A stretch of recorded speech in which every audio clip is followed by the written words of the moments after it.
Hi guys, ang hirap tanggalin itong drive face ng Honda Click natin, oh. Ayaw talagang matanggal, parang na-stack up siya dito. Paano kaya ang tanggalin to? Ito, i-try natin itong in-order nating puller dito sa Shopee. Ito siya, oh. Kadarating lang ngayon. Ayan, assemblean muna natin. Ito mga idol, ganito lang yung pag-assemble nito. Bali meron siyang tatlong hook na ganito.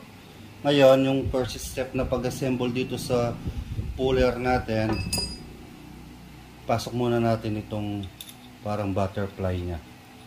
Ayan. Tapos sunod naman itong mga handle nya. Pasok lang natin, tapos pasok lang natin doon. Pasok lang natin yan. Tapos ilagay na natin yung nut. Ayan. Napakadali lang install to.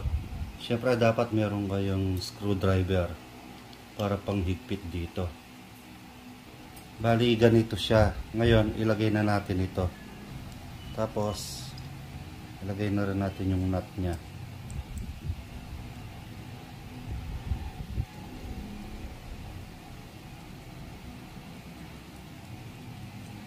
Ayan.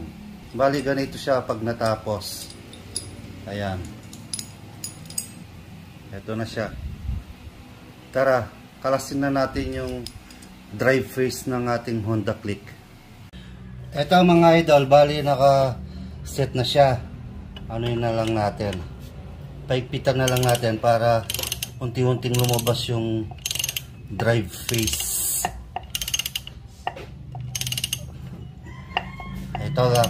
Ito mga idol, oh, natatanggal na. Ayan, oh.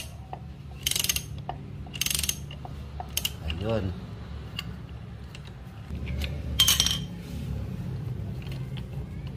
Kamayin na natin kasi malambot na siya. Ito mga idol, oh, natanggal na natin. Di ba?